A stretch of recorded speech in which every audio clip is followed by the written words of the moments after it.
Hello everyone, my name is Jordan, also known as Scraps, and today I want to teach you guys Mono Machine number 3. It's a very different sound. It sounds a little bit, well, I don't know how it should sound. Anyways, take a listen to a little bit of a demo I've created for you guys to show off this synth, and I'll show you guys how to make this.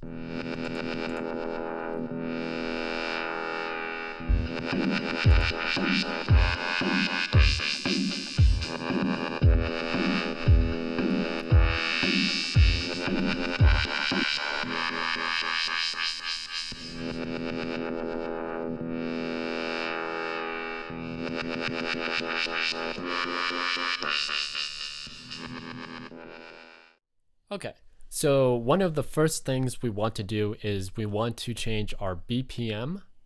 Instead of 120, just type in 115 and hit enter.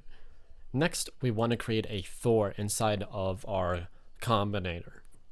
To create Thor, just go to instruments. Well, I'm sure you know.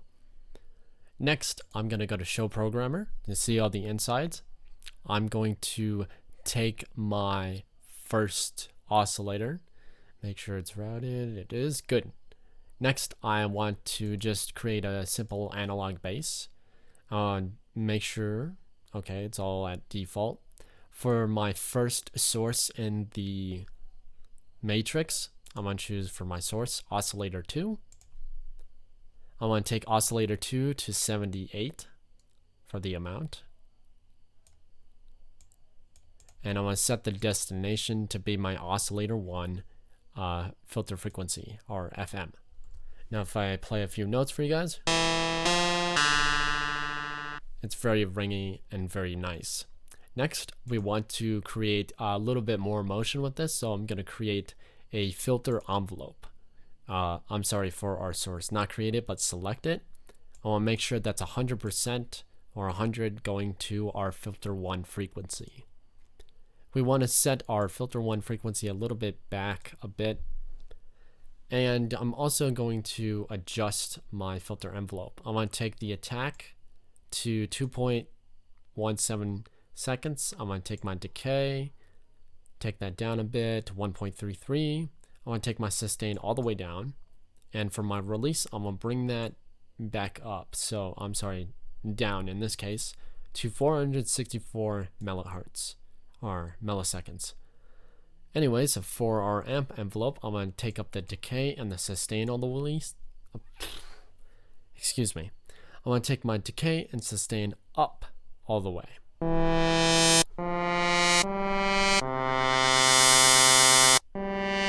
So it has a little bit of motion as it starts to fill in the noise. So instead of 2.17, I want to take that down a bit to 1.18. That sounds better to me. Next, I'm going to create a synchronous. Synchronous is great to modify our sounds. I'm going to flip it over for a second. My mind has been all over the place today. I want to take curve 3 and I'm going to plug it into my filter 1 frequency and hit tab again to bring it back around.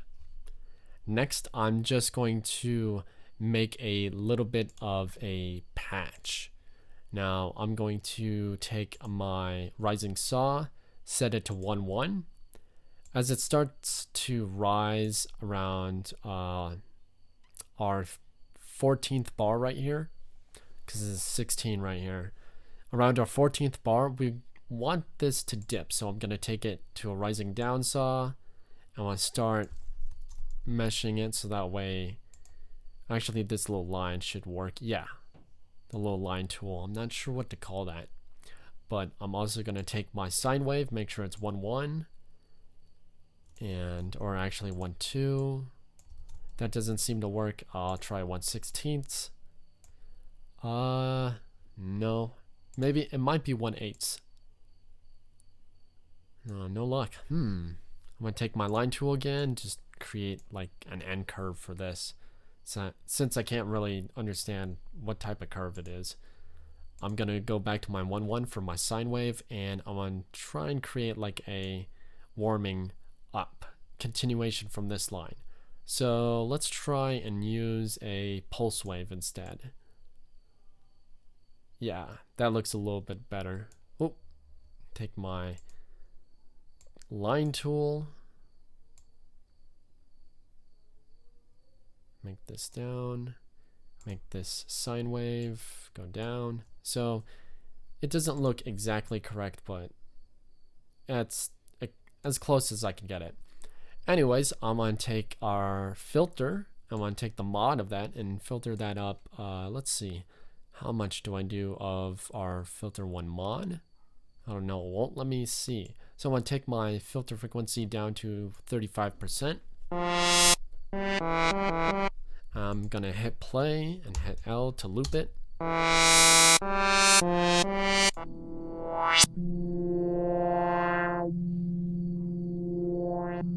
Okay, so that's in the right ballpark. Next, I'm going to go to my second line. And let's see, I kind of create like a square in the beginning. Yeah, like this 1 1 square in the beginning. And then I have constant, I think it's 16ths. Yeah, constant 16ths going all the way down to the middle to the 16th bar. Then I just have 1. And then the rest is all flat. Then I take my mod of my filter frequency and I take that back.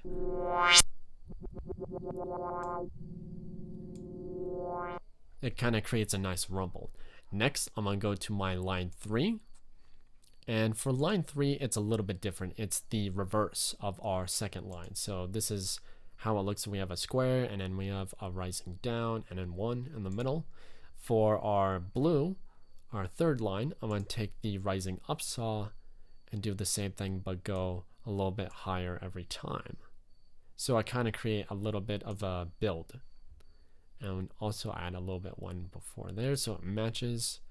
I don't know if you can see in the background, but let's see if I can match it towards that pink one.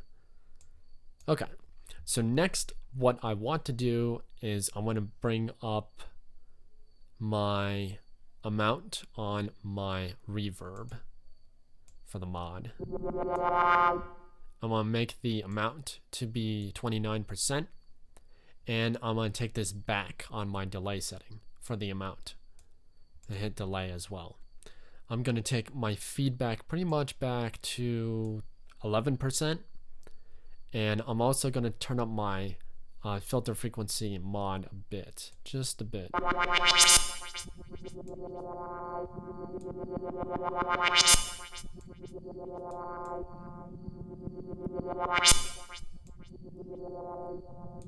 If you don't want it to hit that hard, I would suggest taking down our waveform a little bit more.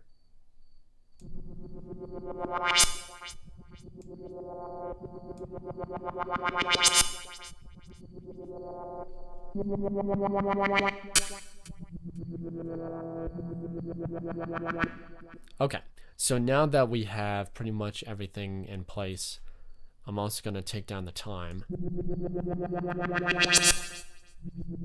and boost up from my filter frequency on my Thor a little bit more, so that way,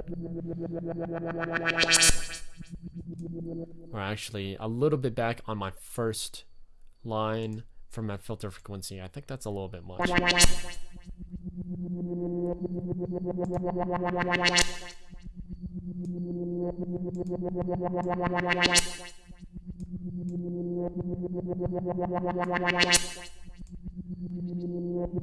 Okay, so I just took down line number 1 down a bit, so that way it's not hitting as hard.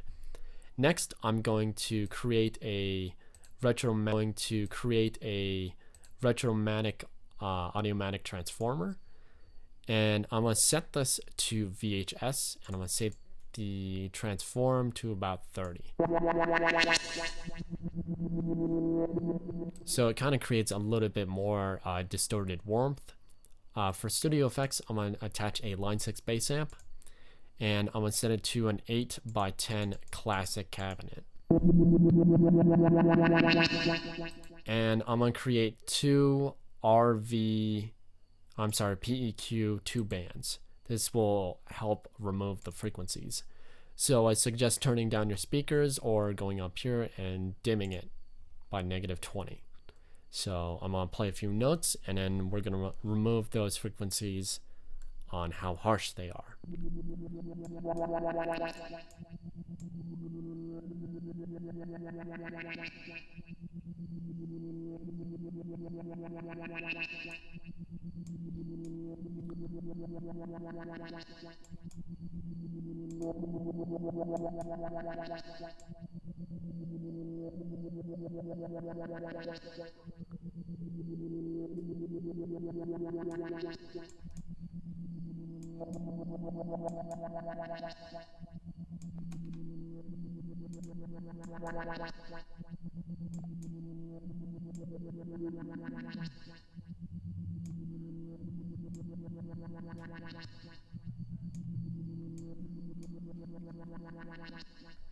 Okay, so now that I've done a little bit of peak removal, what I'm going to do is I'm going to attach a M-class maximizer, take off limiter, set release to auto, and turn off soft clip.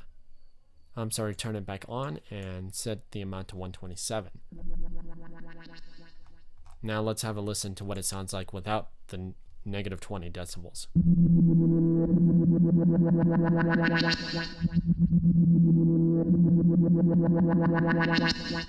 I'm still starting to notice a little bit of peaks, so I'm going to go back to my PEQ, and I'm going to do a little bit more frequency removal. I'm going to set the gain all the way up, the Q all the way up, and I'm going to set that all the way as far as it would go into the 16 kilohertz, I think. Take the gain all the way down, turn on B, turn up the gain all the way, set the Q all the way, and let's search for a little bit lower frequency.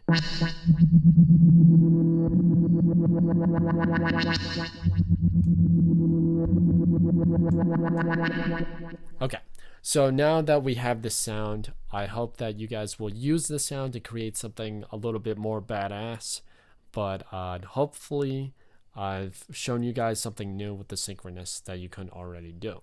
So I hope you guys take this information and tutorial and warp it or transform it, do something new with it. And I'll check you guys out later. Have a great day and peace.